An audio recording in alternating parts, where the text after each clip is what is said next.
What's up guys, it's time to expose the Tensor G5. Yes, we're going to do a speed test comparison between the Pixel 10 Pro versus the Galaxy S25 Ultra. We're going to do everything from apps opening to gaming to benchmark to rendering, even camera image processing comparison, just to see where the Tensor G5 stands when compared to the best of Qualcomm, that is the Snapdragon 8 Elite chip. So as always, we're going to kick things off by booting up both phones at the same time. Here we go.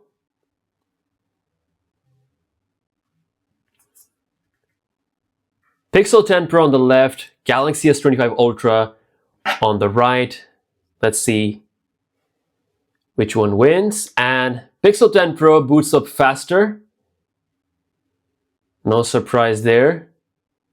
Followed by the S25 Ultra. Before we do the apps opening test, I'm going to do a quick benchmark test on both phones because let's see what the score difference is between the Tensor G5 and the Snapdragon 8 Elite. So launching Geekbench 6 in 3, 2, 1, boom. And let's start a fresh CPU benchmark.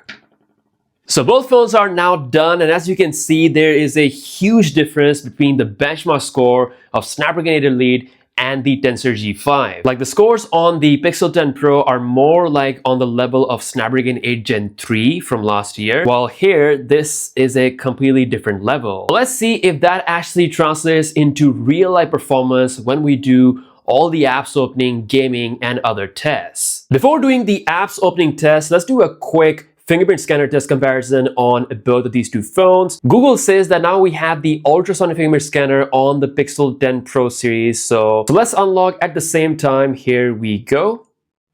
Let's try it one more time. And once more. That is looking pretty fast and smooth on both phones. They both have nice animation, but there is one big difference. And that is the S25 Ultra's fingerprint scanner can detect the finger even when the screen is off. While on the Pixel 10 Pro, it doesn't pick up my finger when the screen is off. So as you can see, even when I'm pressing, it doesn't unlock the device. So I have to wake the screen up and then it reads my finger. Okay, it's time to do the apps opening test. So the only app that we have open in the background is the Geekbench 6. So we're gonna leave that in the tray. And let's kick things off with the system-based apps first, just to see the animations on both phones. So here we go with the phone dialer, 3, 2, 1, boom. That looks very smooth on both devices. Let's exit at the same time. That is really, really smooth. Next up, we have calculator. Very, very smooth, so no difference there. But let's see how the situation is when we jump into third-party applications. Starting off with Spotify. That is faster on the Galaxy S25 Ultra. Let's do a little scroll.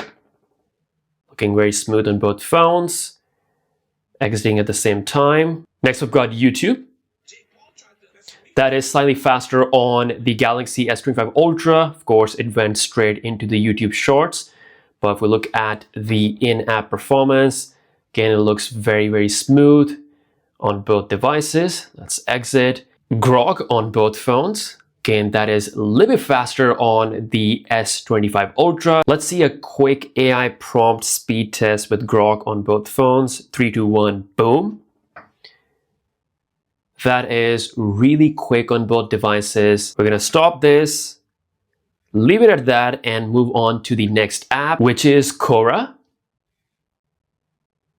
This time, the Google Pixel 10 Pro is slightly faster than the S25 Ultra. Let's do a quick scroll test. Looking really good on both phones. Next, we've got Reddit. That fell a little bit quicker on the S25 Ultra. Again, you guys are the judge here. Let's do a quick scroll test. Twitter. Faster on the Galaxy S25 Ultra. Again, in-app performance is looking flawless on both phones. Not a huge difference between these two phones in real life. Tensor G5 seems to be doing, at least in general apps. We'll see how it goes in the gaming section. So we're jumping into Subway Surfers on both phones. And you can see that was just way too quick on the Galaxy S25 Ultra by a decent margin. So just gonna leave this here on both devices. Moving on to Asphalt 9 or Asphalt Legends on both phones.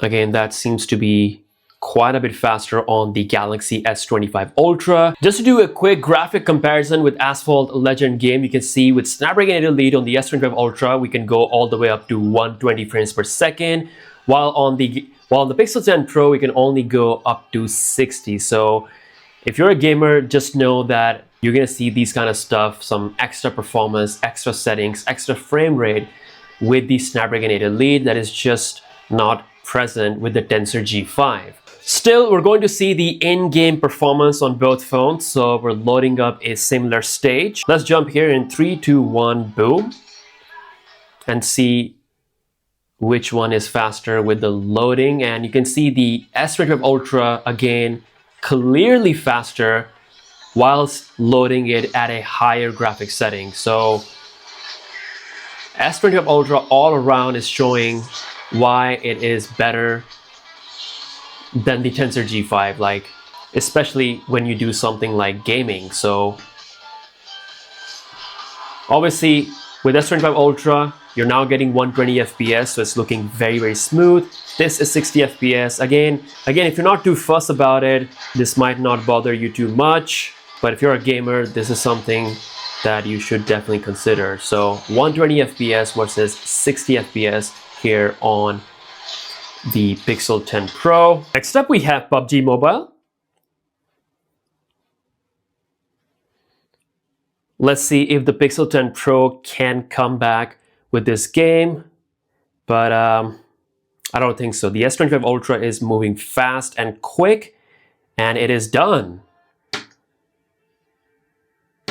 Pretty much in everything, Snapdragon 8 Elite has been leading the game. Let's check out the in-game performance on both phones. So they're looking really smooth. I believe Tensor G5 should be able to handle PUBG. So starting off with the Pixel 10 Pro, you can see it's looking very smooth. We are running it on the HDR setting graphic with the high frame rate. So it's looking pretty smooth. No issues. It definitely feels like it is in the 60s or at least 60 frames per second. Let's try things on the Galaxy S25 Ultra. So I've tested this before. S25 Ultra can easily run this on a very stable frame rate. So honestly, Pixel is doing pretty good with PUBG as well. Like, this is high graphics and high frame rate. Let's look at the on-the-ground performance. Again, looking very, very smooth. Same thing with the best of Samsung, that is the Galaxy S25 Ultra. Next up, we've got camera on both phones. That felt slightly faster on the Pixel 10 Pro. What we're gonna do next is take a high-res photo of the table with some objects in the background. So I'm gonna jump into 50 megapixel mode on both phones to keep it fair, because Pixel can only do up to 50 megapixels. So going into Pro mode, and now we are 50 megapixel on both phones. So we're now switched to 50 megapixel on both devices, as you can see here on the Pixel and here on the S25 Ultra. So taking in 3, 2, 1, boom. And we still have the processing going on both phones. S25 Ultra is done. Pixel has now also finished. So the S25 Ultra definitely was quicker with the high megapixel image processing. Also, I don't know if you can see through camera, the camera viewfinder on the Pixel is slightly laggy. I don't know if laggy is the right word. It has definitely less FPS or smoothness compared to the S25 Ultra. So if I do this, you might be able to pick this up. So yeah, S25 Ultra is definitely quicker when you switch to 50 megapixels. Let's take a look at some video rendering performance. So we're gonna launch Adobe Rush app on both phones.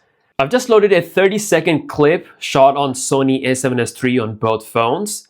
Let's have a look at the timeline. You can see it moved on the S25 Ultra first. Now let's add a quick color filter on both of these two phones, and let's export at the same time. 3, 2, 1, boom. Let's see the difference of rendering between Snapdragon 8 Elite and the GPU on the Tensor G5. You can see huge difference. Snapdragon 8 Elite just running with the rendering times here, and it is almost done, while the Pixel 10 Pro just barely managed to cross 40%. It's gonna still take at least half a minute to finish this rendering of the video. It's not even a huge video, but you can see that the GPU rendering performance of the Snapdragon 8 Elite is just on another level. So the benchmarks do translate into real life scenario when we talk about the G5 compared to the Snapdragon 8 Elite. Now, last but not the least, we're going to be doing a quick browsing test on both phones, starting off with WWE.com. That is pretty quick on both devices. General performance is, I would say, very comparable. We're going to open one more website with sammobile.com, and that is also very, very fast on both phones. Once again, let's do a scroll test. No difference there. Google Chrome performs really quick and smooth on both devices. Now, time to check out the RAM management on both phones. Again, we've got 16 gigs of RAM on the Tensor G5 versus 12 gigs of RAM on the Galaxy S25 Ultra. So jumping into the first app, which is Geekbench 6 on both phones. As you can see, Samsung has still kept that in the memory, while Pixel, despite having more RAM, it refreshed that. So let's see if that remains the case with other apps or not. So we're jumping back to Phone Dialer. That is still there on Samsung, while Pixel has refreshed that as well. We're back to Calculator. That also got refreshed. Again, Pixel has 16 gigs of RAM. I don't know why it's doing that, especially with the basic system-based apps. So let's see. Spotify still there on the S25 Ultra.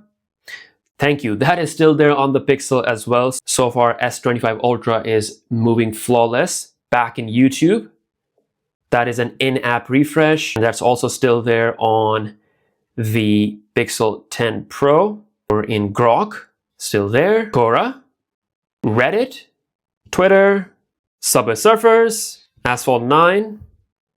Again, that is an in-app refresh on both devices. We're back to PUBG.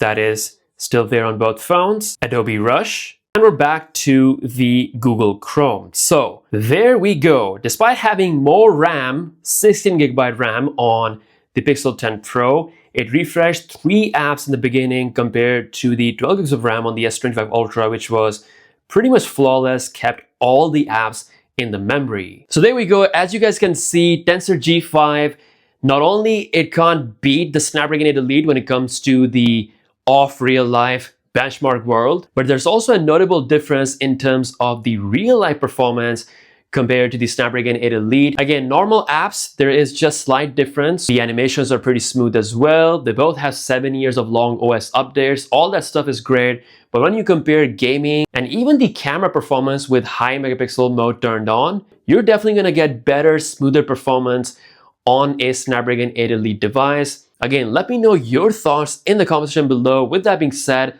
I'll catch you guys later. Peace out.